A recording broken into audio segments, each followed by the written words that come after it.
All right, all right. What's up, ladies and gentlemen? No, you're not dreaming. No, this isn't a mistake.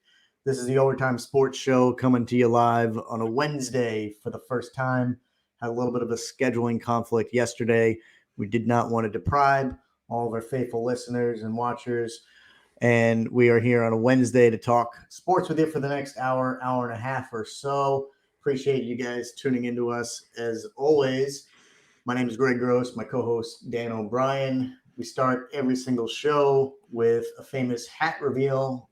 We're coming to the end of that, but today's no different, so I'm going to turn it over to Dan. I know you got a little bit of a surprise for me, Dan. I can't wait to see it. So the floor is yours. Yeah, unfortunately, we had to switch it up a little bit. It was my, my quote-unquote day job. I had to travel a little bit, so we were in South Florida. Saw a friend of the show, Chris Dolan. We'll talk about him here a little bit later. But yes, without further ado, I have a little video I want to start. So here we go.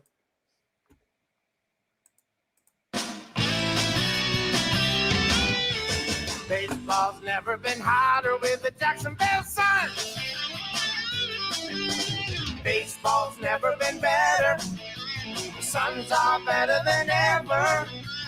Baseball's never been hotter with the Jacksonville Suns. It's never dark on the baseball grounds when the Suns are on the field. So come on down for the best show around. It's a big-time family deal. Day and night, you're sure to have fun. Catch the fever with the Jacksonville Suns. Baseball's never been hotter with the Jacksonville Suns.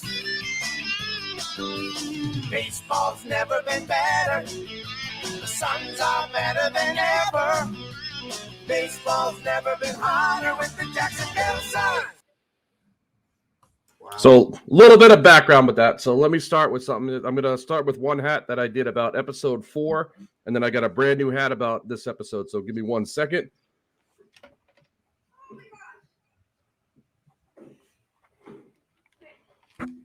So this hat right here is a Jacksonville Jumbo Shrimp, they call it. It is the new logo from the Jacksonville Suns. So that intro video that everybody heard and or watched, that was the old school Jacksonville Suns.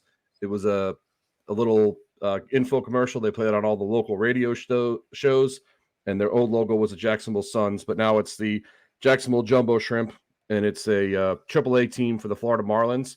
And they play out here in Jacksonville. So if you please hold, I'll put on the brand new hat.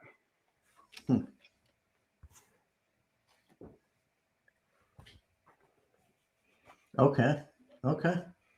So this bad boy right here is the alternate blue hat that they have, Jacksonville Jumbo Shrimp. It as of right now, it concludes my 18 weeks of new hats. So very nice. Well done. I think that does do a round of applause. I'll give it to myself as well, because 18 weeks of new hats is pretty impressive, if I had to say so myself. So very, very impressive. I think you have 16 more hats than I do. Something like that. I don't own many hats myself. It's impressive that you kept up the hat reveal streak for this long. So it's been awesome. I personally look forward to it. You have a pretty nice collection. Good story behind each one. With these hats, I really like the Jumbo Shrimp, both of them. I think the logo's cool. I think the name is cool. I really thought you were going to pull out a Jacksonville Suns hat. I was trying to. I was really thinking about it, but it's they're hard to come by now because the new owner. They have a new owner. They changed logos. They changed the name of the team, obviously, and they actually got a new stadium. About 10, 12 years ago. So I wanted a Jacksonville Suns hat, but they're hard to come by nowadays. So I bet you there's a couple up on eBay. When we start making money from this thing, we'll take some funds from the show and buy one for you. Those things are probably some treasured relics. I got to say that song was something else. Yeah, how'd you like it? I don't know if it was in the beginning, the middle rather. It started to get a little catchy, and then the more I listened to it, it went back to cringeworthy. Like that was interesting to say the least. But baseball's never been hotter with the Jacksonville Suns. Come on, man. I guess so. I guess so, man. That's a jingle for the ages, but I like it. That's awesome. So Yep, all my local stuff. people like it. The friend of the show, Jeff Creason, he knows all about that. So, just want to do a blast from the past and finish it off with a cool little hat. So I'm excited. Yeah. Well done. Good stuff. So quick little programming note before we get into all the action the past week or so. Next week, we're going to take a bit of a hiatus. Again, small scheduling conflicts. So if you're looking for us next week, we won't have an episode. The following week leading up to the Super Bowl, we are going to forego our regular time slot on Tuesdays. And we're actually going to do a special show. Dan and I are going to be together for the Super Bowl. We're going to hang out over the weekend and watch the Super Bowl together. And we're actually going to do one of these shows together in the same room for the first time, rather than doing it remote. So pretty exciting. It's going to hopefully have a little bit of a different flavor and flair being in the same room. But you can expect the same full sports coverage out of us. So just keep that in mind. No show next week. And then the following week, we'll be doing it on the weekend, most likely on Friday. But stay tuned to our YouTube channel, and you'll be able to see the actual schedule and time. But yep, like I mentioned earlier, it's I got to do my day job, so I got to go to Dallas and got to what they say, kiss some babies, shake some hands, meet some people. But watch some curveballs. We'll have a live show and in color in person, and it's gonna be fun. We'll have some fun curveballs and maybe some cool props. We got a week and a half to plan, so it'll be fun. Yeah, it'll be fun. Exactly. Looking forward to it. So. Yep. Whole bunch of stuff happened since the last time we met a week or so ago. Had some breaking news tonight that I think we'll get into, but I feel like we'd be remiss if we didn't talk about the NFL action. It's been a couple days since the games went down, but for me, it's still top of mind. There's fewer games now, obviously, as we get close to the big game, so less actual matchups to talk about. But in my opinion, no less action, no less drama. Things to talk about are still out there. I want to begin with the game that probably surprised me the most. One I was looking forward to. Didn't disappoint in terms of, I think, what we saw on the field, the level of play, the competitiveness, but just the results surprised me a little bit, and a little disappointed. I'm sure the players are, but that's the Chiefs-Bills game. And I say all this because I really thought this was the year where the Bills were going to get over the proverbial hump. I really thought it was Josh Allen's time where he was going to get the victory, the edge over, I think at this point, what it's fair to say is his arch nemesis, if you will. It's just him and Mahomes have this great rivalry now. I think this duel. Lamar is still building a case, or is building a case for himself in that competition. But I think most people would agree. It's really been the last couple of years. It's been the Mahomes and Allen show back and forth. 1A, 1B, probably the best two quarterbacks, at least in the AFC.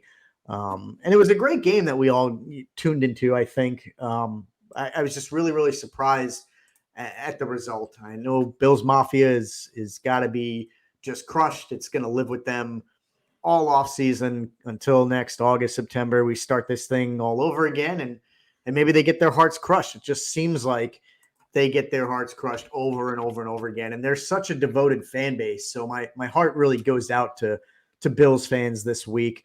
I know my team, I'm a Giants fan. They crushed them 30 plus years ago. And it's amazing that the loss that we saw on Sunday happened to come in sort of similar fashion. If I'm referring to the 1990 Super Bowl, Scott Norwood, most people, if you're old enough, know that he had a chance to win the Super Bowl for the Bills against the Giants, and he kicked it wide right. Those famous words, time expires, and they ended up losing by 1 point. And this missed field goal that we saw by Bass was not as time expires, but it might as well have been. It was close enough. You hate to put all the game on him. He doesn't bear all the responsibility, but it's eerily similar how the games went down. And I feel for Bills fans. I don't know what it's going to take for them to get that elusive Super Bowl victory that frankly, I think they deserve. I think the team deserves it. I think the fans certainly deserve it. And I just don't know what they have to do at this point. But my heart goes out to them. I was surprised at the result. Josh Allen turned the season around. We talked about how they did a 180 when they fired their coordinators and coaches sort of midseason. It looked like things were setting up for them to have a showdown with the Ravens and maybe get to the Super Bowl, and they don't even make it out of the divisional round. So I wanted to spend a few moments, give my thoughts on that game. Dan, I know you got some thoughts. Curious what you make of what we saw with Mahomes and Allen. Oh yeah, for sure. I think it was the best game of the weekend, which we talked about last week.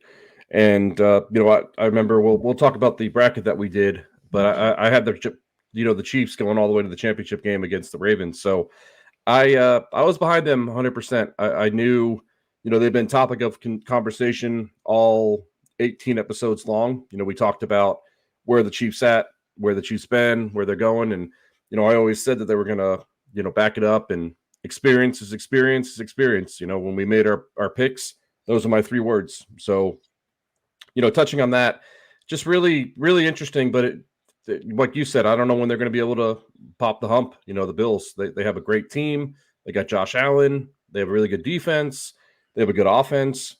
But it just looks like the Chiefs wanted it more from what I saw. I mean, a lot of people can put all the blame on that kicker, but, the Bassmaster, as I call him, a nice little nickname for him. He had a hell of a year. I mean, he's a top 5 kicker.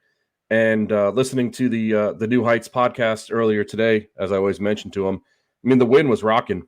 Travis Kelce, who obviously played for the Chiefs, he mentioned that the wind was, rocking and go back and forth. So you can't put all the blame on the Bassmaster. I mean, he's a really good kicker. And, a couple cool stats that I wanted to mention about that game. So first of all, with Travis Kelce's second touchdown, they broke the record for most touchdowns for a duo in NFL history, was 16, passing Tom Brady and Ron Gronkowski. So that's one hell of a stat when you really think about it. I mean, 16 receptions between a quarterback and a tight end. What that talks about is longevity, and it talks about consistency, and just the way that they both play together.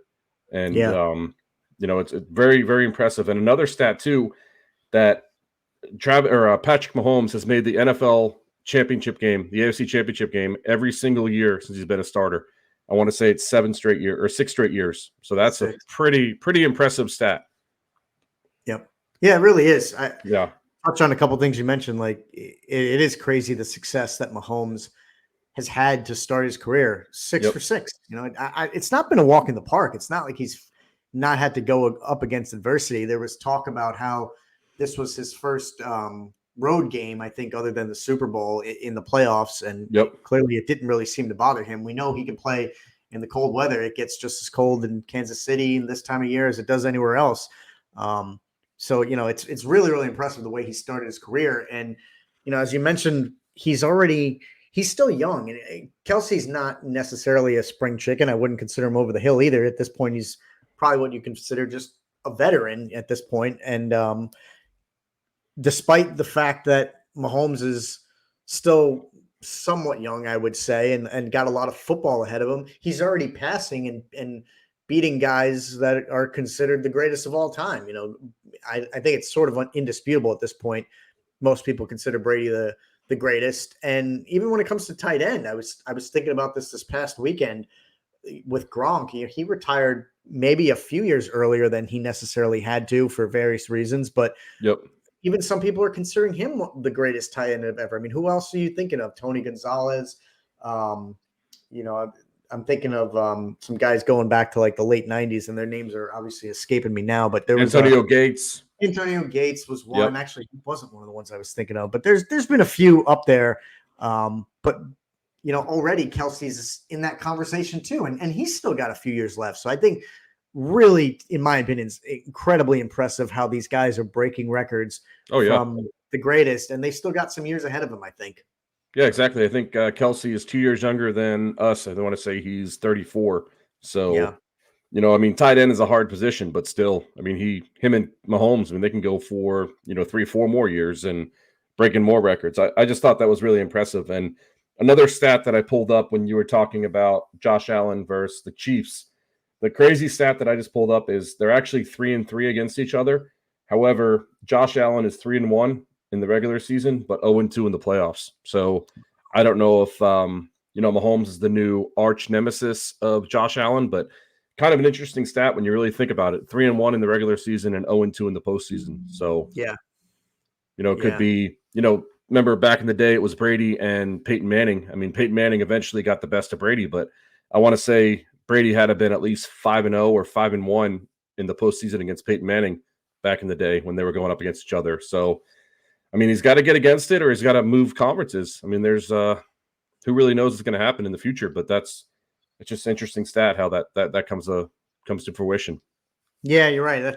That's crazy. Like, I can't imagine that's something that he wants to do. Move conferences. Well, yeah, I'm just thinking get away hypothetical. from the guy, but yeah, it's like, what else does he have to do? It's amazing. Yeah, exactly. But yeah, I just think that by far was the best game of the weekend. I'm glad that we started with that, and then we can go from there. But my Chiefs, I called it beginning of the bracket, not to repeat myself, but I just knew that the experience was going to make it happen. Yeah, I mean, staying on that game for a minute, you did call it. I just, with these two teams, they're clearly very evenly matched. I mean, the game was back and forth for a while, which again, I thought entertainment wise, I thought it was all right there. Both quarterbacks were making plays. The defenses made some plays here and there when they had to. So it was a great game, and I think you could almost flip a coin. It was that close. It's just for whatever reason, I thought it was the Bills' time. It seemed like, again, I really go back to the fact that we've talked about it on the show for several weeks. I think momentum is a real thing in all for sports. Sure. Definitely. In hockey, people talk about you can ride a hot goalie towards the end of the year and take you to a Stanley Cup. Baseball, to me, baseball is a little bit more of a collective, but you could ride a hot pitcher sometimes. And, we know how they typically play, every third game or so in the playoffs instead of every 5 games. So you could really ride, a hot player. And I think I thought it was going to be Josh Allen. He just seemed like he was really. Yeah, he was rocking and rolling, man. Yeah. And to me, it seemed like the Bills front office made all the right moves by shaking things up when they did. So I really thought it was his time. But again, all credit to Patrick Mahomes. We talked about it this year, how he doesn't have a great complement of weapons. Kadarius Toney has been just a bit of a joke at times. Even Kelsey started out, a little streaky this year. People thought he was kind of cooling off. And obviously he had the whole Taylor Swift stuff that could very easily be a complete distraction. And he had a pretty monster game. What did he have? I think he had 2 touchdowns this past week. Yeah, that second touchdown broke the record. So, he had 2 touchdowns. There you go. So, I mean, he had a monster game despite stuff that could easily distract him, take his focus away. I think Butker made a field goal or 2. Obviously, credit to Andy Reid and the coaching staff. Spags, their coordinator, I think was calling all the right plays at the right time. So full credit to the Chiefs. Can't take anything away from them. I thought it was the Bills' time. So wild game there. And I have no doubt, like you said, unless something crazy happens where Allen switches teams, who knows if somebody like Diggs moves on. I haven't seen his contract, but sure enough, they were cutting away from the game after the loss. And I think that somebody was maybe baiting Diggs into something, but he's the way he's reacted to some losses in the past. I think people wanted to put a camera on him and see if he was going to pout or call anybody out, maybe call out the kicker or something. So unless something like that happens, I think we're going to continue to see Bills Chiefs for the foreseeable future. I don't think that matchup's going anywhere, but kudos to the Chiefs, and it sets up a really good matchup for them and the Ravens. Quick hot take on that game, real quick. It's been a hot take, all year long, and I wanted to have your thoughts real quick on that rule with the fumble where it goes in the end zone and it goes to a touchback to the other team. I think, in general, I think it's a bad rule. I think that if it happens like that, it should either go back to the offense, and best case scenario, it should go back to a touchback, but not for the other team, but for the team that fumbles. Because at the end of the day, the team that got the touchback, they never had possession. They're only getting it because of a touchback. So I think that end of the year, they should revisit that law or that rule and either give it back to the team or move it back to their own, the 20-yard line. I mean, I don't know what your thoughts are. I just wanted to get a hot take on that. I'm really glad you brought that up because I Yeah. kind of forgot that play happened. Mhm. It was pretty pivotal. I'll say my opinion is I don't dislike the rule as it exists today. Really? How come? I can see why it exists because it's a penalty essentially. You're running with the ball, going towards the goal line. You cough it up, fumble it. Yep. It goes into the end zone. You're right. Obviously, the other team doesn't recover, but the point is the team carrying the ball fumbles it. It goes through the end zone, so there should be a repercussion to that. Like you mentioned, I even though I don't have a problem with the rule today, I'm not opposed. Again, sort of majority rules thing. I don't know how the NFL decides, if it's by committee when they come up with these rule changes, but if enough people hate the rule, it wouldn't bother me any if they decided to tweak it a little bit. I could see them maybe making it so that if the team who fumbles, the ball goes back to the team who had possession and maybe give them a 10-yard penalty or something consistent I'm like thinking that. like the 20-yard line, like I was saying, Bring it back to fumble the it 20, and then bring it back to the 20s. But I'm just not a something fan of like it because I mean, you got to have it's a hard way to get the ball. I mean, why give it to them if they haven't done anything? I mean, I I I can think see both sides of it, but I just so. wanted to hear your thoughts on it. Yeah, I mean, I Yeah. think if they did make a change, just trying to think completely for argument's sake here, Yep. I don't think they could bring the ball back to the 20 because this is extremely rare. I mean, the play itself is rare enough where I don't see the rule changing to begin with because I think it is so rare that, it's probably the NFL's this probably isn't on their list of things that they need to address. Yep. When it happens, it's impactful, obviously, but it's pretty rare. I don't know the numbers, but either way, let's just say a guy is, I mean, this happens. Like a player breaks a 40, 50-yard run. So let's say they're Well, they at run like an midfield. idiot too, and they put the ball like that, and then it gets popped out, and then it goes to a Yeah. touch. So let's say they're at midfield, right? And a Yep. player breaks a 50-yard run and he's carrying the ball, gets hit, fumbles it into the end zone. In that scenario, you can't, I mean, you could, but I don't think you should put the ball at the 20 because then you're giving them 30 yards if they were at the 50 when this happened, like, Yeah. I mean, technically you're taking away a touchdown, but it wasn't a touchdown anyway. It was a fumble. So I think you'd have to, if you're going to amend the rule, Maybe case by case study. yeah, a case by case study for sure. I think you'd have to Yeah. penalize the team like 10 yards or something. But here's the whole reason why I don't have a problem with it as it exists today is because it is a penalty, and I think it places emphasis on taking care of the football Ball when you're near security. the goal line. And the one thing I want to compare it to is there's a discrepancy and a difference between touchdown types. So a quarterback who throws the ball to a receiver in the end zone, the receiver does have to complete the process and whatever that verbiage is, which is completely different than a running back who all they have to do is break the plane. Literally, the nose of the football, a millimeter, just has to go over that white, and then it's a touchdown. It's not the same for a receiver. They can have two hands on the ball, pretty much have their feet on the ground, but almost have to go to the ground in order for it to be a good touchdown. I think that's kind of why this rule is in play, is that you have to secure the football if you're a running back. And if it pops out and goes into the end zone, well, that's your penalty. Kind of like the penalties receivers have. If they don't complete the process, it's no touchdown. So I get it. That's kind of why I kind of like it, but it wouldn't break my heart if they changed it too. That's just for me. I mean, we won't break a dead horse, but I'm just thinking, the defense didn't do anything to get the ball. Why should they have it? So that's just I know it's a penalty, but the penalty could be bringing it back, on the 5-yard line, you're on the 20-yard line instead, but it's not the defense's ball. But that's just, I thought it was a interesting thought to bring up, for. It is. Yeah. It is a weird rule because you're right. Like it doesn't make. Yeah. Who knows I don't know when this was decided. I mean, has it been a rule in the NFL since the NFL was created? I have no idea. No, I think it's been a couple of years, and every single year they, have the league meetings, so they might bring it up and think about training it or changing it. I think it's been a rule for as long as I've been a football fan, right? Like, okay. I don't know. Like, it's not a new rule, right? Let me see. I mean, I guess my point is I think it's been a rule for 20, 30 years, if not longer. I don't know if it's been a rule for 100 years, is my point. Like, I don't know if this has always been a rule going back to when they wore leather helmets and things like that. See if you can look it up. Either way, like I said, I just don't think this is high on their list, the rules committee.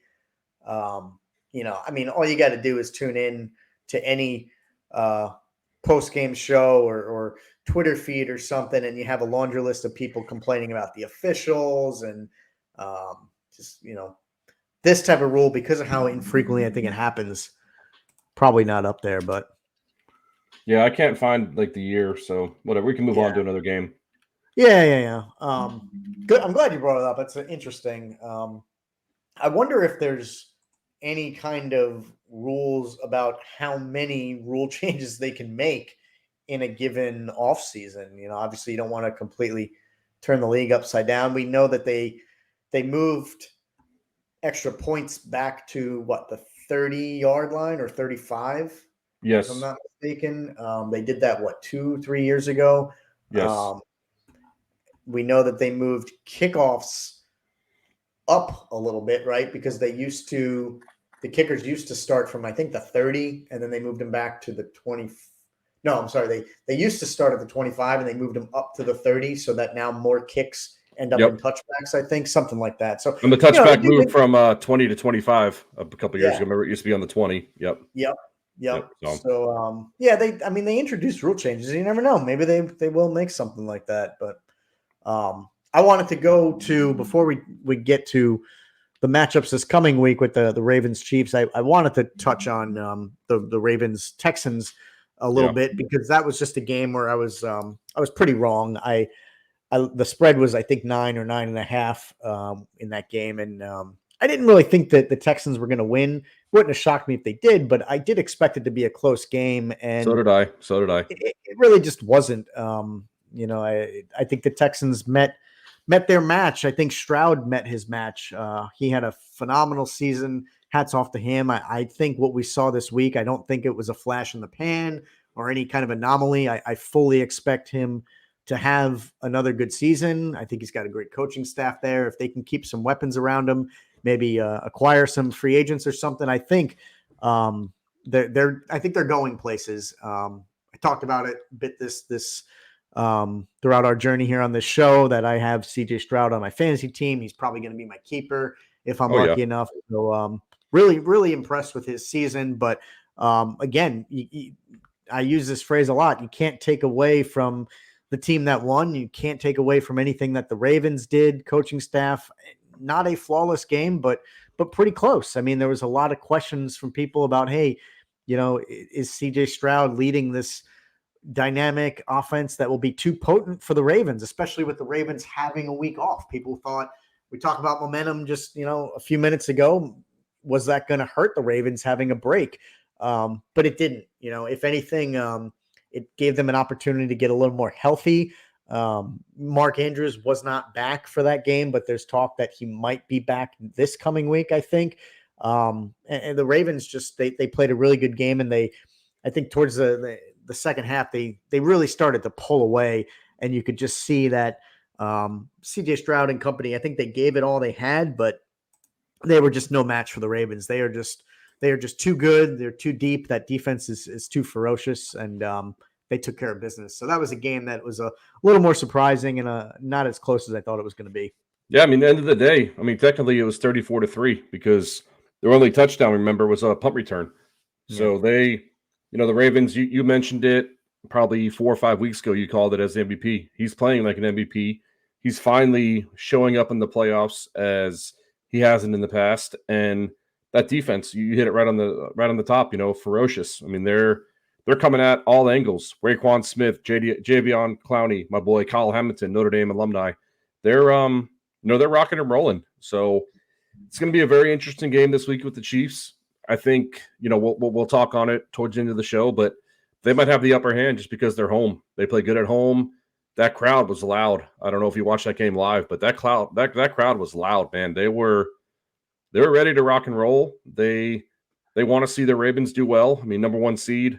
They showed up. And very impressive with them. Very impressed. I mean, Yeah. and to touch on your point, the Texans aren't going anywhere. I mean, we've touched on it, 4 or 5 weeks in a row. Their team is young at the core. I mean, C.J. Stroud, first-year player. Devin Singletary, he's a 5-year player. First year on the team. D'Amico Ryans, first-year head coach. Will Anderson, rookie, and their whole defense is young. Their wide receivers, Nico Collins, he's a 2-year player out of Michigan. The guy who broke his leg, help me up with his name, number 13. What was his name? You know what I'm talking about. Hank Hill? Yep, he was a rookie, so he's going to be around. They had Schultz. They got him from tight end from the Cowboys. So they have a pretty solid young team. I think they're going to be a force to be reckoned with. I mean, everybody knows my thoughts on the lovely Jaguars as to keep it PG. I don't want to go any other way, but I think they're here to stay in that division. They got a good squad, a good coaching staff, and, a franchise quarterback. Yeah, when you just gave the rundown mostly of their offense, obviously their coach too, you made me think like, man, they are a deep team. It shouldn't be. That's what I'm saying. Yeah, Tank Dell. That's the guy I was thinking of. Yeah, Tank Dell. Yeah. Yeah, they're a deep team. So if they can make some adjustments, bring some talent in on the defensive side of the ball, they could really go places next year. And like you said, the division, the way the Jaguars collapsed this year, I don't think the Titans rather are unless they bring in a lot of pieces. I still think they have a lot of work to do. Colts may be a different story. They've got Richardson. If Taylor sticks around, I could see them being competitive again next year. But Texans are poised to go places. So I'd be just with that nucleus. I mean, that's all it takes, that nucleus. Yeah. So they'll stick around. Another game that was super, super close, kind of like the Chiefs-Bills, was Packers 49ers. I mean, ended up 3-point game, and it looked like for a little while that the Packers had a shot at pulling off a pretty big upset. Saw what they did week prior and just completely demolishing Dallas at home. So it looked like, being on the road did not bother them. Talked about how Jordan Love was really taking care of the football. We spent some time, I think, on the previous show running down his schedule and the fact that I believe it was the Giants who were the last team to actually pick him off. It was 8 or 9 games in a row where he had no interceptions and was, again, momentum. I think that's like the theme of the show. You're riding momentum, and it looked like the Packers were going to be able to pull off this upset. But kind of in a twist of irony, we all know how the game ended. There was some time on the clock, and in my opinion, just a little out of character, I think you could say, but more than anything else, just you got to call it what it is, just a bad throw, bad decision by Jordan Love to sort of force the ball. It didn't look like his receiver was in good position on the final drive when he ended up getting picked off, which sealed the game. And it's tough to go out that way. I'm sure that's going to be weighing on him the entire offseason, until he gets to go back on the field and start another season. Because it's certainly they were in the game, and not to say that they would have scored anyway. A lot of things had to happen, but he was poised to potentially lead a comeback, and then after 8-9 weeks in a row of playing near flawless football, he throws like I said, a pretty bad pick. There's just no other way to really spin it. I didn't see. I'm sure he was asked about it in his post-game pressers and whatnot. I didn't see his explanation. I don't know what you could say about it other than, hey, I didn't see the guy, or I just made a bad read, or maybe I was nervous, forced the football, whatever it is. But just kind of unfortunate the way that ended. I will say, before I give you the floor and give you your thoughts on the game, I didn't expect the Packers to be this good this year and to have a bit of the resurgence they did. They looked like they were struggling pretty early in the year, and they kind of turned it on. Jordan Love, again, was really taking care of the football. When you don't turn the ball over, it's amazing, the successes you can have. It might sound obvious, but I think that's a big part of it. The rest of the team obviously showed up when they needed to. Got to give some credit to Matt LaFleur, pushing the right buttons, making the right moves. But I wasn't sure about the talent on the Packers as a whole. Jordan Love being so green and coming out of the rookie year, I didn't expect them to be this good. So another, I think, strong season, similar to a guy like Stroud and the Texans. didn't really expect them to be there in the conversation. So I think they got a lot to hang their hat on, and I'll definitely be interested to see what they do next year. Yeah, for sure. I mean, we last show we talked about his, at last 8-9 weeks. Jordan Love, he's a force to be reckoned with. I feel that they have the right deal at quarterback. I mean, you took the words right out of my mouth. I think that last play, he was nervous, he was forceful. I mean, he did not have to force that throw in. I mean, if you look at the replay, he was running, and throw up his back foot. I mean, that's recipe for disaster. But I mean, he's the real deal. I think the Packers have something to build around, very similar to the Texans, as you said. He's a young quarterback. I do want to touch on Aaron Jones, though. I mean, I just did the math. In the last 5 weeks, he had 584 yards rushing. So they really tackled on Jordan Love, playing that really good game, and Aaron Jones rushing the ball. I mean, he came out of nowhere, and I want to say he set some Packer playoff records and regular season records of rushing for at least 100 yards. But they're a good team to be reckoned with. They're young as a whole. I mean, look at their receivers. Romeo Dobbs, he's a 2-year player. Jaden Reed, he's a rookie. Luke Musgrove, he's a rookie. Christian Watson, he's a 2-year player. And Aaron Jones has been around for, I want to say 5-6 years, but they could build around that, and they got the right coach. LaFleur's a really good coach, as we saw with Aaron Rodgers the last 3 years, and this year with Jordan Love as a 1-year starter coming in. But very impressed with them. I think, like the Texans, they should be a force to be reckoned with in the NFC North, behind the Lions, obviously. I was just going to mention that, like, you never know what's going to happen. It's a long off season in the NFL. Oh yeah, but the Bears are going to have 2 pretty high picks, and if they can add some key pieces, maybe if I was them, I'd probably try to get an offensive player and a defensive player just to sort of balance things out. I think they need help on both sides of the ball, but you got to imagine those are probably going to be impact players right away. I don't expect Detroit, they're obviously still in the thing. So you're probably looking at Detroit, I would say Chicago and Green Bay being pretty competitive teams next year. And Minnesota, I mean, they had a string of bad luck. We don't know what they're going to do with Cousins, but Jefferson's a heck of a weapon. So that could be a division that is as tight as any come next year. So I mean, Packers had a good season, came up a little bit short. Again, it's hard to find flaws in their seasons when you lose to what is arguably the best team or second best team in the entire league. And before, again, we get to future matchups with the Niners and Lions, we got to talk about what the Lions did with the Bucs. I was, watching that game pretty intently. A lot of friends who are Bucs fans in this area, so was rooting for them. Didn't know what to expect with this game. I did think the Lions were gonna win. I think it was a little bit of fool's gold with the Bucs, kind of just asking too much. Baker had a heck of a season. Mike Evans has had a good year and has just been a heck of a receiver his entire tenure with the Bucs. Even Rachaad White, I think, kind of was overachieving. The defense had its moments, but I think you were just asking a little bit too much from the Bucs.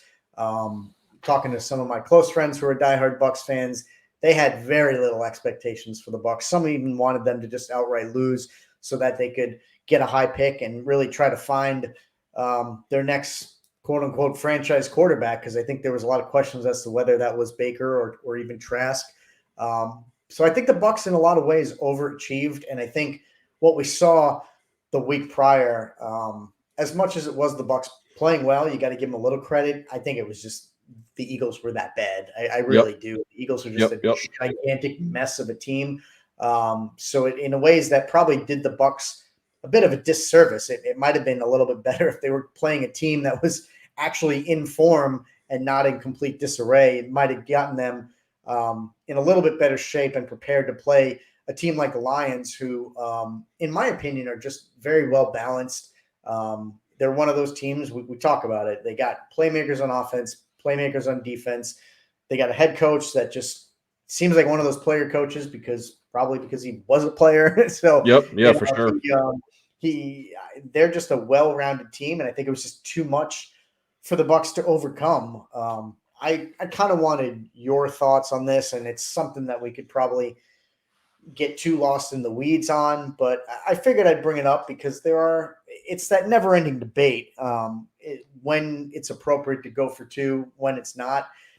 I'm sure you know the play I'm talking about. In this particular case, I don't think it had too much of an impact on the game, but there's people out there that are saying it did, or there's people that are saying it was the right time to go for it.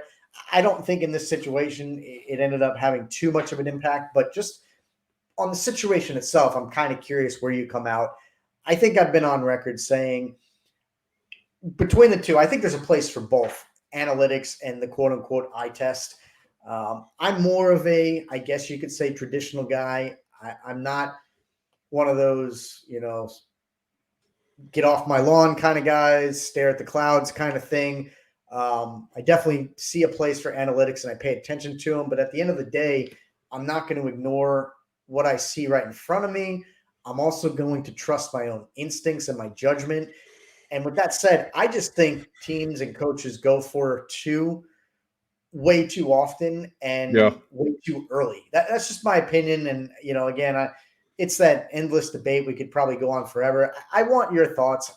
The reasons why I don't like going for it for too often, and especially not too early, is because, again, not to beat a dead horse like we talked about a couple times on the show already, but momentum. If you put your team in a situation where you scored a touchdown, you could easily tack on 1 point, and you don't have to put yourself in this situation where if you miss the 2 point, if you go for the 2 point try and miss it, now you've got all this undue pressure. You're starting to think about, okay, we need to score a touchdown and then go for two again. Like, in my opinion, control what you can control. Take the easy points. And I know people will say, yeah, the stats say there's a greater than 50% chance. Maybe they do. Maybe that means you're going to get it more often than you're not. But what I compare it to is, okay, there's a 50 or 55% chance of getting it when you go for it on two versus what? A 90 or a 95% chance of getting the PAT. I mean, I know they moved those back and kickers do miss them every once in a while now, but I'll go with the 95% odds versus the 55% odds so that we get the easy point and I don't have to start thinking about going for two unless I absolutely need to. That's just me. I mean, I get the other arguments to a degree and I want to hear yours, but I don't think it's worth it to go for it until you absolutely have to. Yeah, this one was really perplexing to me because, I mean, end of the day, this is simple arithmetic. I mean, technically, if they get a field goal, it's going to be 31-24, 7 points. So you get an extra 1 point. You're still down 6 points. So this one in this game was very perplexing because end of the day, what did you gain? You gained a minuscule amount of momentum and you still got to get 2 scores. So it wasn't 2 point, we'll bring it to a 3 point game. So I really don't know why they did that. But, to go to your point, I think 2 point conversion is only necessary when it's going to get you in with 1 score because end of the day, 1 score is 1 score. Like 1 score, I mean a field goal.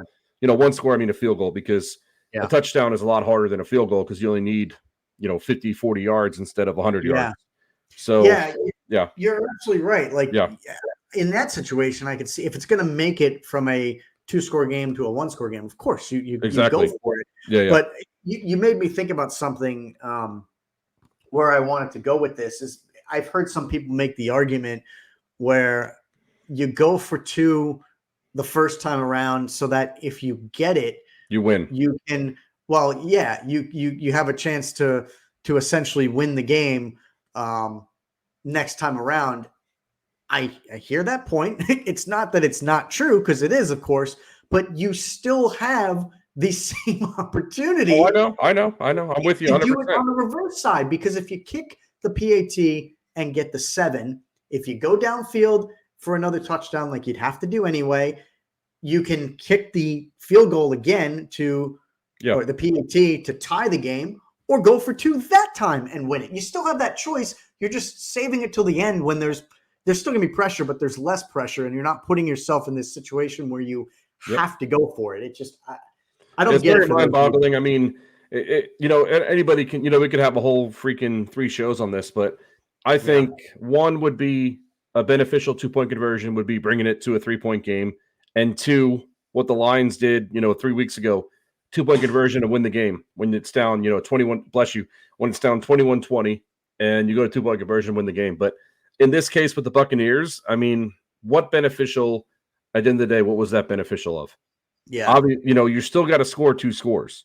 So I don't know if they wanted to, get momentum and thought maybe they'd give an extra oomph, but you're a football player. Why do you need an extra oomph, Yeah. It was just I was watching the game with a couple friends and somebody was trying to tell me that, it would be the 3 points. And I'm like, hey, dude, simple arithmetic. It's not 3 points. It's going to be either 7 or it's going to be 6.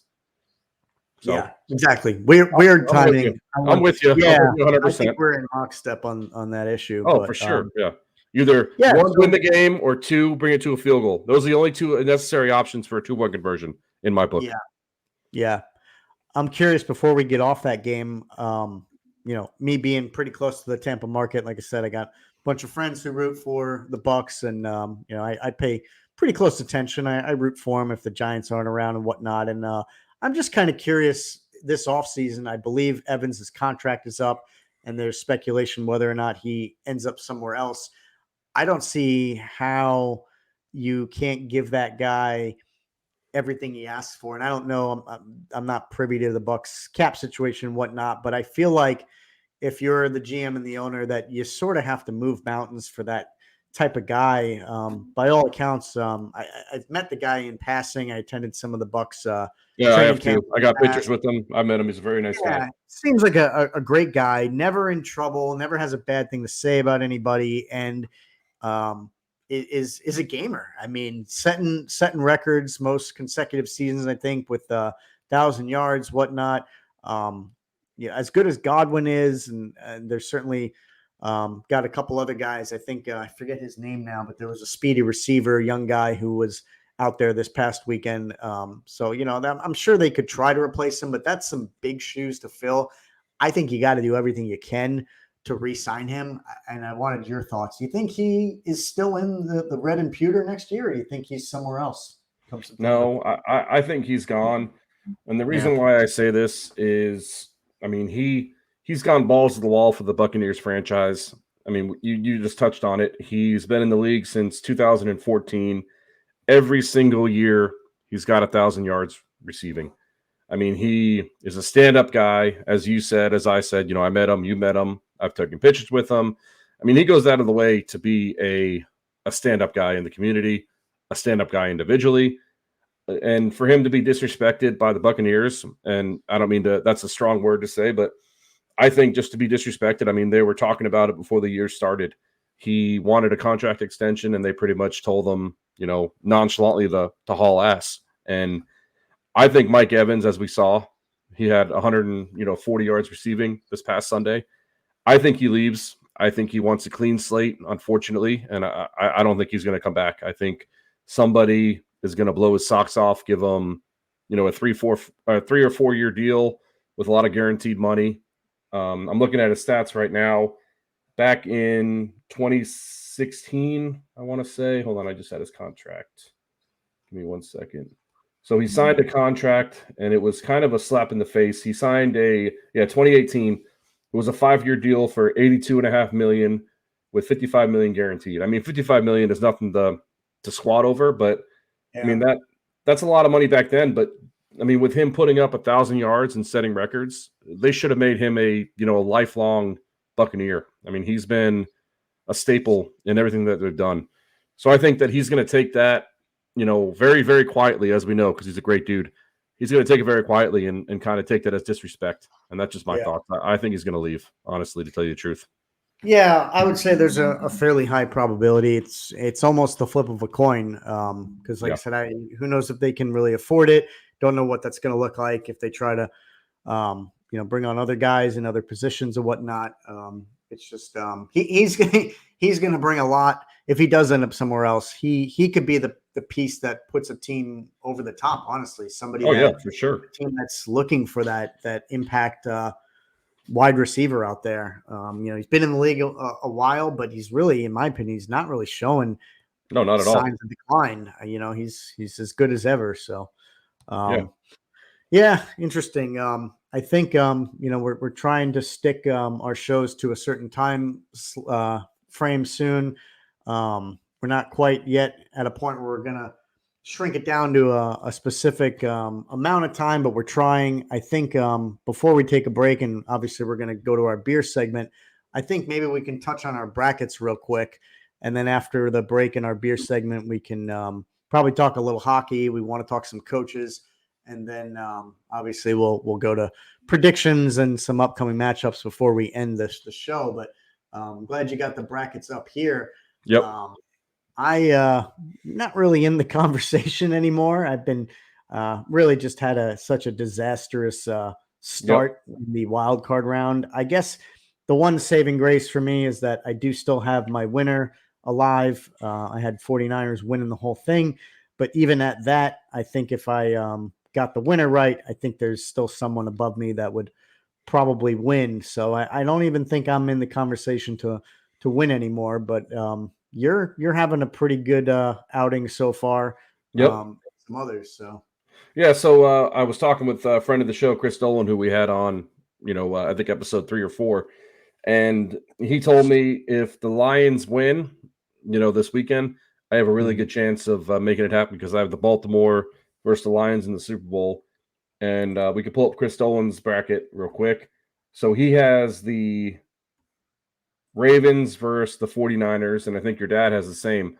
So it'd have to come down to points. And as we talked about earlier in the show, your dad did not understand what the tiebreaker was. Yep. So unfortunately for your father, I think if the Ravens are playing the 49ers, I think it's the Dolanators bracket to win. So. Unless it's the only way he wins is if it was Price is Right rules, closest without going over. Because I mean, we could pull up your dad's bracket right here. Yeah, Ravens versus 49ers, but he's got 48 points in there. So yeah.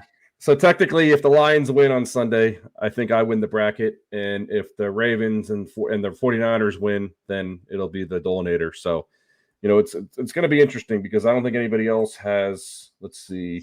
Ravens. So yeah, all the way down. My dad and the known wonder Ryan Peoples, who nobody knows who the heck that dude is. No idea. But my dad has the Ravens, and so does he. So it looks like if the Lions win and the Ravens go, I'll win. But if the Ravens and 49ers, then the Dolanator wins. Is what I've come to a conclusion. I think you're right. You're right. So you can probably have some words with your dad and tell him that he needs to either get thicker glasses or read the fine print or all the above. Yeah, I'm definitely going to mention to him. And I Mr. can almost Mr. Gross, when you watch this, there's no disrespect. I'm just being funny, but yeah, just get some thicker glasses, my friend. I guarantee his reaction is going to be something along the lines of, "Oh, the game is stupid anyway," or something like that. There it is. Yeah, there it is. See how well I know him. But, so it's fun. We talked about it. We're gonna get into some March Madness brackets in just over a month or so. When NBA and NHL come, we'll do those brackets too. Yep.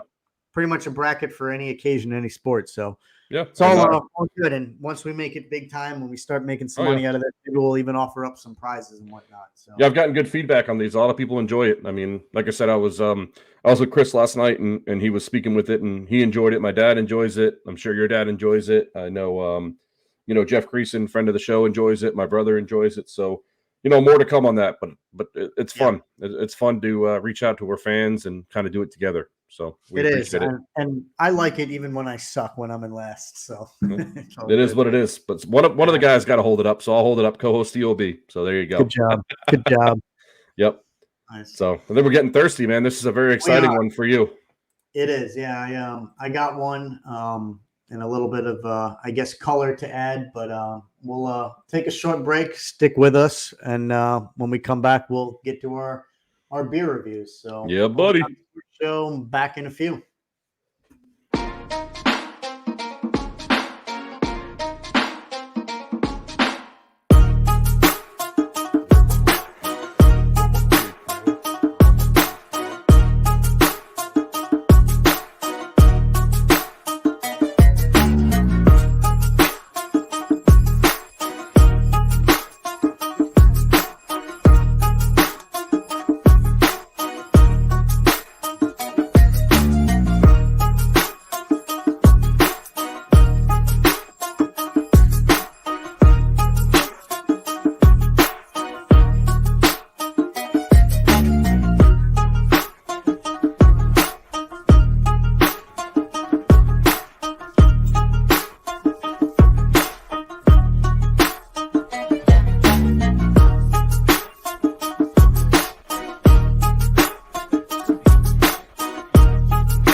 bus, smile and a couple beautiful girls tell me goodbye. Trucks break down, dogs run off, politicians lie, been fired by the boss. It takes one hand to count the things I can count on.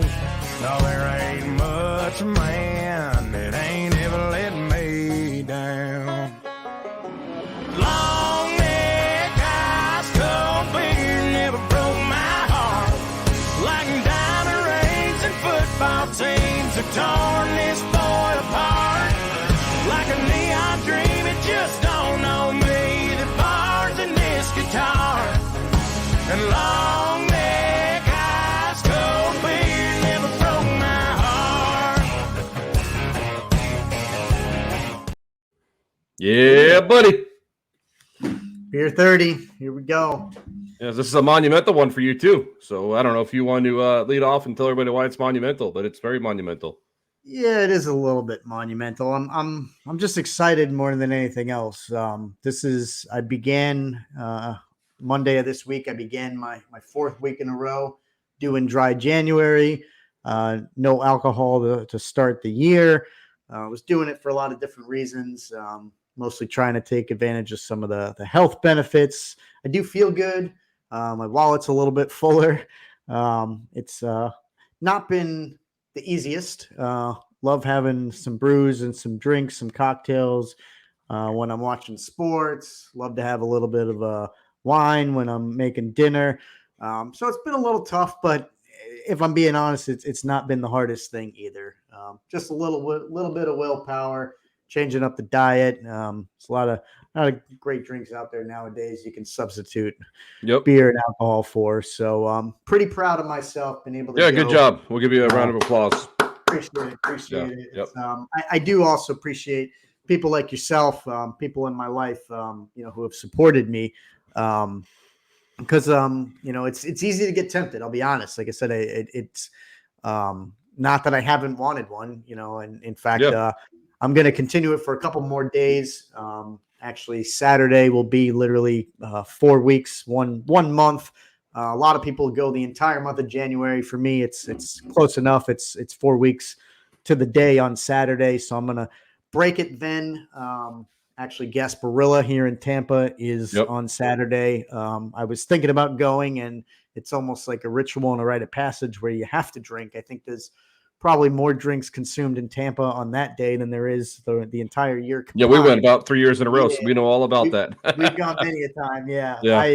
I'm not going. I thought about it. I'll be playing golf on Saturday during the day, and I'll probably be having some kind of alcoholic beverage in the cart when I'm on the course. So congratulations again. Thank you, man. Appreciate it. Like I said, it means a lot to my friends who've been encouraging me, especially friends. You're one of them. Other friends who all like to have drinks with me, but it means a lot. So thanks for that. I'm going to go one more time with a non-alcoholic beverage to wind down my journey here. Buddy.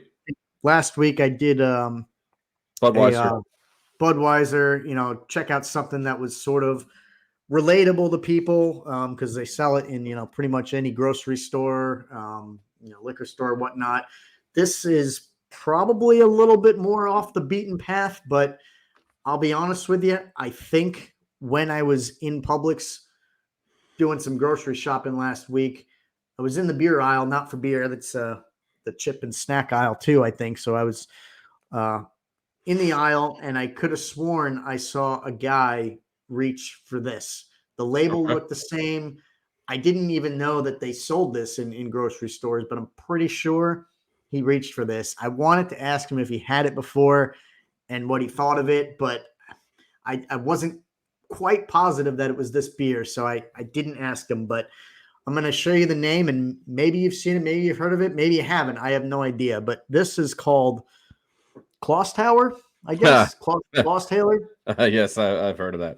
There's a funny backstory with that. Okay. Well, hit me with it. I want to hear it because I know nothing about it. So we have a group chat with a friend of the show, Ryan, and a couple years back at a Gasparilla. Somebody bought those beers to a Gasparilla party, and Really? yeah. Oh, So man. he was leaving, and me and Ryan were hanging out, and I said, "Don't forget your non-alcoholic beers," and those were the non-alcoholic beers. It was this dude, one? yes, It it was was. this? Oh, Yeah, that's why it's really, really, really funny. Oh, man.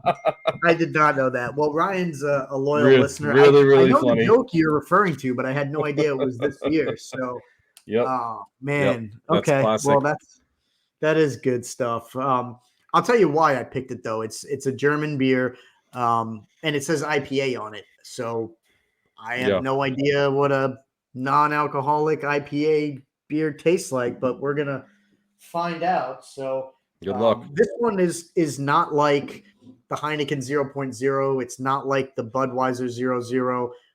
It's 0.5. So this is like an O'Doul's. So I think that's kind of cheating. I don't know why some manufacturers do that, but they do. So Klaus Taylor IPA 0.5, and it's a German beer, so we'll see. And it's an IPA, but I have no idea what to expect with this. Yeah, it's a very funny, the story that you brought that beer out. I love it. All right, so check this bad boy out. Damn, look at you. Maybe one of the first best pours of the show, man. 18 weeks in. It only took me a couple months, but yeah, there's the color. Pretty amber, pretty traditional color. A little bit of a distinct kind of hoppy smell to it from the head, but yep. I'll let you know.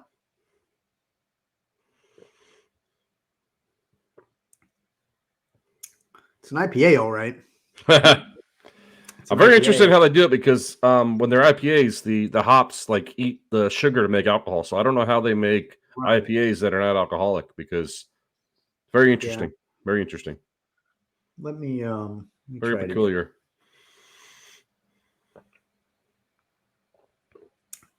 It's not bad at all. Especially for an IPA, because anybody who's listened to our beer reviews knows I'm not the biggest IPA fan, but that's good. I could, if I had to, I wouldn't. I think I still prefer the beers with some alcohol in them, but that's actually not bad at all. Nice. Especially if you're an IPA fan, I think you'll really enjoy that. I actually like it more than alcoholic IPAs, honestly. Well, there you go, buddy. This has got to be high up there. That's really good. That's smooth and really good for a non-alcoholic beer. I'm going to go 8.4. Wow. 8.4. I got to be honest. That's strong. Pretty good. That's strong. That's strong. That's a good. I'm actually really happy that was actually a good beer last to one. round out my non-alcoholic dry January ventures. So, all right. Well, there you go. This one I got right here. It's called a Jelly King. I don't know if you can see it without the stupid background that I have. But it's a Jelly King. It's a dry hop sour ale with fruit, pink guava. It's from Bellwoods Brewery out of Canada. So it's Toronto, Canada. So what are you talking about, eh? So, open this bad boy. And then we'll... What's the ABV? 5.6. Okay. Oh, it looks like a pink lemonade so far. I'm wondering if this is going to have as distinct notes as that ridiculous red beer you had the week or two ago. What was that one? It was the farm stand. It was raspberry sour. Sour, yeah, cheese. And that's got, look at that. It looks like a grapefruit beer almost. Well, that's what that pink guava is. So pink guava, wow. So it's very, very, very, very strong with the smell. It is almost grapefruity. I don't know if you know what a guava tastes like, but guava is going to be similar to I would call it a more sweet grapefruit. So let's give it a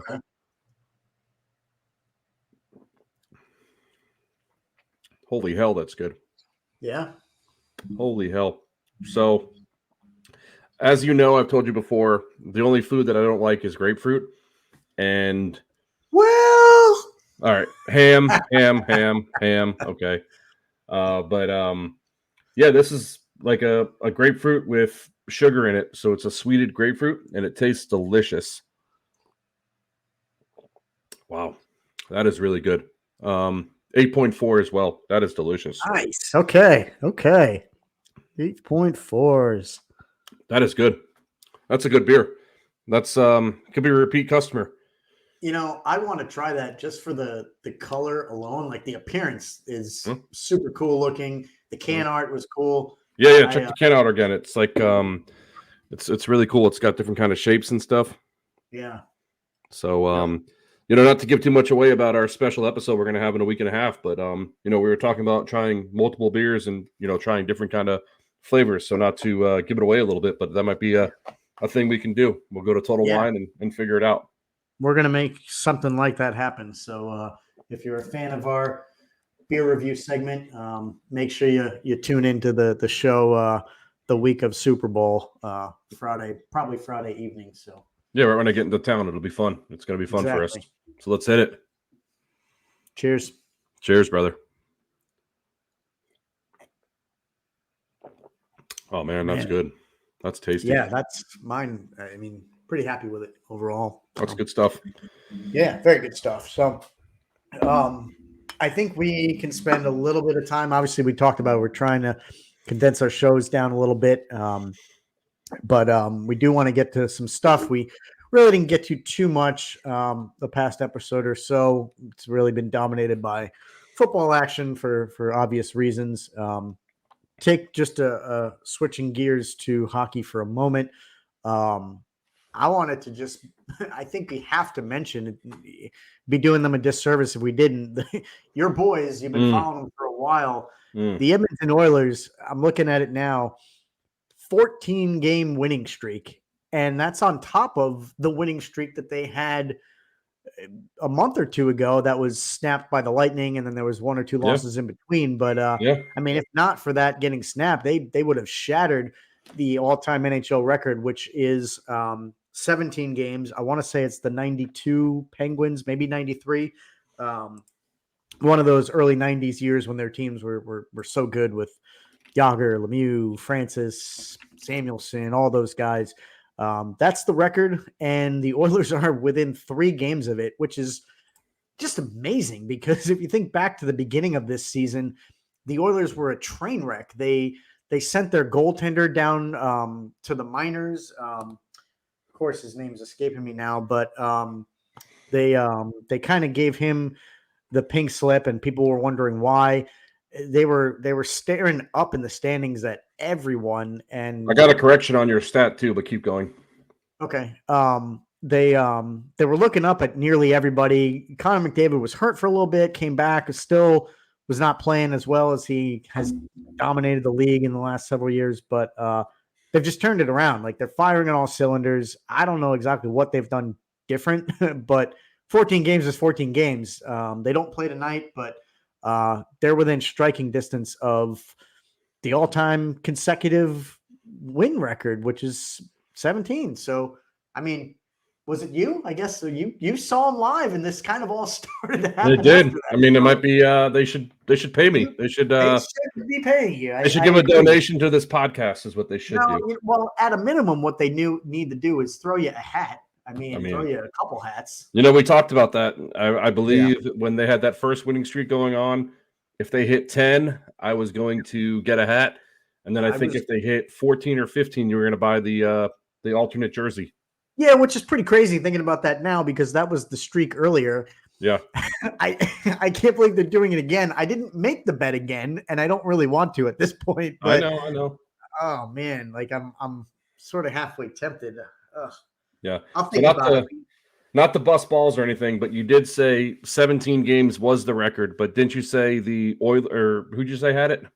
The Penguins. Yeah, the Penguins had it. Yep. Okay. Just want to make sure that we were right. Yeah. So it's actually a really funny stat that the Penguins defeat the Devils actually ended their streak in 1993. Yep. And then the Devils are the streak that the Oilers started on. So that's kind of funny. Really? Yeah. So the Oilers started on December 21st, 2023 with a 6-3 win against the Devils, and the Penguins streak ended on April 14th, 1993 in a 6-6 overtime loss with on shootouts to the Devils. Tell me this. I think when the Oilers had their streak earlier this season, I think the Lightning snapped it. The Lightning snapped it, followed by the Panthers, followed by the Islanders. So were the Islanders the last ones to beat them before the Devils lost to them? Yes. That's Yes. funny. Isn't that That's funky good how that all works out? Yeah.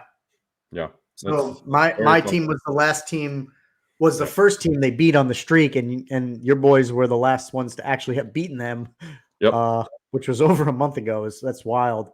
Yep. I wonder if back on that 92 season when the Devils beat the Penguins, I wonder if that was Brodeur when he was. It might have been the year before. I'll look that up later. I'm just mildly curious, or if it was my boy Chris Terreri or somebody. But man, that's interesting. But yeah, I wanted to mention it because I mean, if you're a hockey fan in any capacity, you got to pay It attention. was Craig Billington and Chris Terry. Terreri, yeah. Terry, yeah. Billington was he was all right. Yep. But yeah, no, I was just saying if you're a hockey fan in any regard, you're close to witnessing history. If you, I don't know if you got the list of the streaks up, but I do. It was the Penguins 17. I want to say the Blue Jackets a few years ago of all teams had 16. Yep.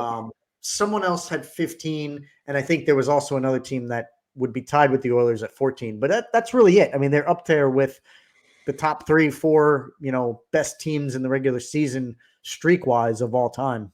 Yep. So, like regular season with one season, it goes the Blue Jackets. The Islanders had 15. The Sabres, but they had 5 1 year and 10 1 year. Then the Penguins at 15. Bruins at 14. Capitals at 14. Florida Panthers, but it was 6 1 year and 8 the other year. Bruins also 8 and 6, and then the Oilers at 14. So there could be some history, and I wish it would have happened when I called it. But hey, it is what it is. But I think I reached out the stat. I want to say they're probably 22 and 3 in their last 25 games, which is nuts. This is interesting. Again, for people that follow hockey, those that don't, the All-Star break is coming up fairly soon. So there will be a break, and I'm wondering if that's going to be before they have a chance to break the record. And, it could go one of two ways, obviously. The break could help them and make it even more likely that they break the record because their team, if they're banged up, they could get healthy.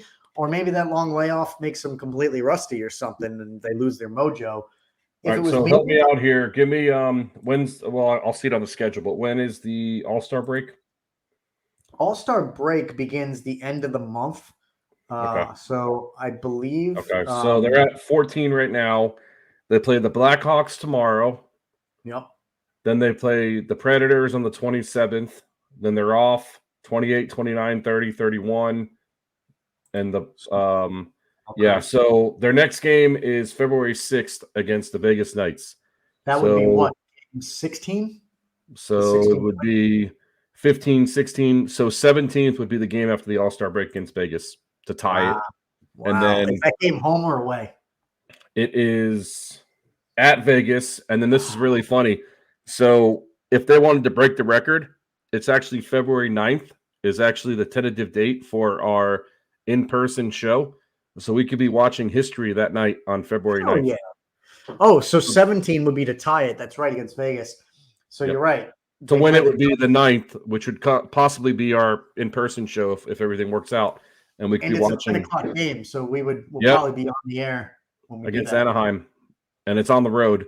And then they play the Kings the next night on the road. So it's interesting stuff, man. Interesting stuff.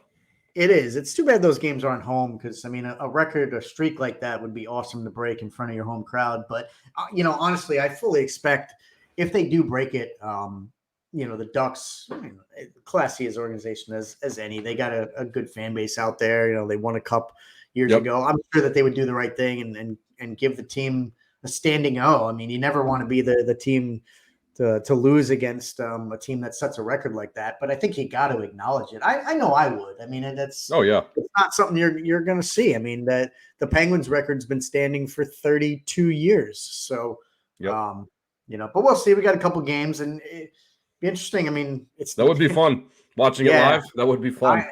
I hope that happens. I really do. So, and we could both buy ourselves a hat. How about that? If they bet the record, we both buy ourselves a hat. Yeah, that sounds. I might be in for that. I kind of like that idea. It's a solid idea. It's a great idea. Yeah. But touching on that, I know we're coming up against time, but I did want to speak about my boys. We've since we started talking about hockey, I've always said that our boy Lou Lamoriello, he's going to shake something up. And I believe I texted you on Saturday when this happened. I said, this is the shakeup that he was going to do. And what he did, he fired Lane Lambert and he hired Patrick Waugh as the head coach. I mean, he was the head coach of the Avalanche from 13 to 16. He was decent, but he wasn't anything to, write home about. But, we'll see what happens. I mean, this is the first step. And then if this doesn't work, I think he's going to blow up the roster. But I think this is Lou Lamoriello saying this is me not playing around. We need a change of atmosphere. So I'm kind of happy with it. I think I told you on the text, I'm happy with it. I mean, he's not far removed from being a player, 10 years or so, but he was a good player, and I'm kind of happy with it. I like the energy, the intensity, and we'll see what happens because we have a good team, like I've mentioned before. Mm-hmm. Yeah, it's a shakeup, that's for sure. There's no denying that. Yeah, I think it was maybe a little out of left field. I don't think people expected it. There's not a whole lot of ties with Juan and the team, but like you said, I mean, you never know. I have direct experience with Lamoriello, him being the GM of my favorite team for a very long time and brought him a ton of success. I'll always be indebted to the guy. But he is not without his quirks. I'll say that, and not without surprises. So really, really interesting. I'm glad you weighed in because I wanted your thoughts about it. Yeah, because like I said, not to beat a dead horse, but I have been saying they're going to do a shakeup, and I guess this was round one of the shakeup, and I'm going to say round 2 is going to be the roster, and then round 3 it will be who knows, man, who knows? Yeah, but no, you're right, and you can't say if you're a fan, which you are, you can't say that he didn't do something and that he didn't try, because I know the Devils right now are not having as good of a season as they would have hoped going into this year. Expectations were super high, and there are a lot of people calling for Lindy Ruff's head. They're just over him. I'm kind of in that crowd myself. It's not easy to find a coach mid-season and turn a team around, but it starts with the effort and with trying, and Lamoriello is doing that. So we'll see if it pays dividends. There's a little less than half the season to go. Got the All-Star break now to spend a lot of time with his team and practice. So, we'll see. It's gonna be interesting. Yep, we will. I don't know if you want to touch any more hockey, but I do got a little bit of baseball I wanted to talk about. But if you want to touch some more hockey, what do you think? No, hit me with the baseball. Let's do it. So I don't know if anybody noticed, but yesterday they announced the 2024 Baseball Hall of Fame, and I believe this is pretty solid list to go in. I mean, Adrian Beltre, he had a hell of a year. Hell of a career. Todd Helton had a hell of a career. Joe Mauer, I mean, he's hands down probably top 5, maybe top 10 catcher of all time. And Jim Leland went in as a veterans, committee coach. So, I think maybe Billy Wagner should have made it. I mean, everybody knows Billy Wagner. I mean, he was first a stud with the Astros, then a stud with the Mets, and a stud with the Phillies. I mean, I watched a news article on him earlier today, and he was 5'5", 155 pounds, and if you saw his caps, they were leg, calf, and this dude threw 101, 102 mile per hour fastball from the left side. And his stats were arguably up there with Mariano, top Trevor Hoffman, top relievers. So, he missed it by 5 votes. So you need over 75%. He was at 73.8. So I think next year, he'll get in. But I think that those 3 players and coach, I think that they were well deserving because they had some good years. And, to touch on the players eligible for next year, I think a no-brainer will be Ichiro Suzuki. He might become the first player to be inducted into the Japanese Baseball Hall of Fame and the National Baseball Hall of Fame in MLB. And then my boy Karsten Charles Sabathia, I think he gets in just because, 251 wins, a 6-time All-Star, and then he won the AL Cy Young with the Yankees and the Indians. So I think those are the 2 dudes plus Wagner next year that get in. I don't know your thoughts on that, but it's I can see all those guys going in. It makes sense. I think Sabathia had a great career. The one thing I wanted to talk about was one player who didn't get in and is not going to be on the ballot next year because he's not eligible, and that was Sheffield. I saw a lot of people talking. He didn't get enough. He didn't get enough votes. Yeah, and now he's been on a few times, whatever the criteria is. I don't know how many, but Yeah. that's it. They considered him, and he's not in. And I don't know that I love that. I love the process they have scrutinizing players and determining whether or not they're worthy. But in that same vein, let's say we go the next 10 years without having truly remarkable players. This far-fetched, but just humor me. If we don't, if we hold the Hall to high standards, which it should be, and not just let in anybody for the sake of letting them in, what if we go 5-10 years and don't have a ton of players who are Hall of Fame worthy? Wouldn't it be worth going back and looking at a guy like Sheffield and saying, hey, you know what? There were a lot of other players that we put in before him for right reasons, but all things considered, he's actually truly worthy because current history, recent trends don't show us anybody that's really worthy of going in. You see where I'm going with that? Like, I just don't No, I do. I don't love the rule that says, hey, this guy was considered for 5, 6, 7 years, whatever, and didn't get in. So now he's done forever. I mean, I don't know that I love that. I mean, there's a lot of, it goes tomato, tomato.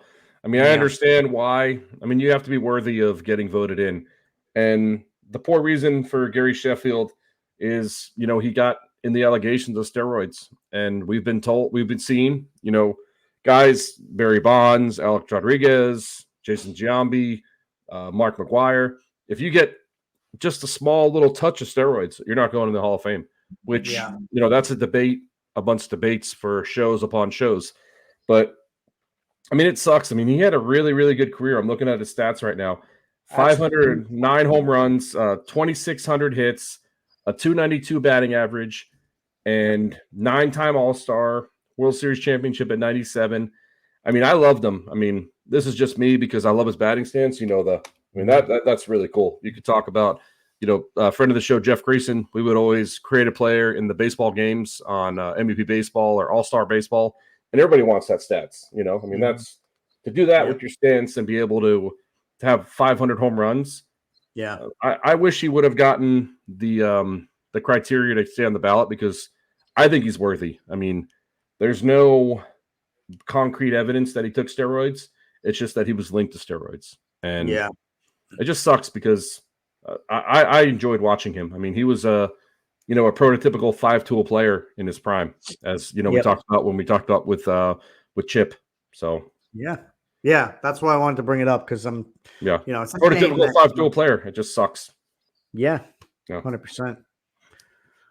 So, what else do you think? You got anything else baseball, or you want to move on to back to football? We can touch on some coaching stuff before we get to picks. Yeah, let's coach some football stuff. So, I want to say after my favorite fan, my favorite coach in the whole wide world, old Jim Scumbag Harbaugh.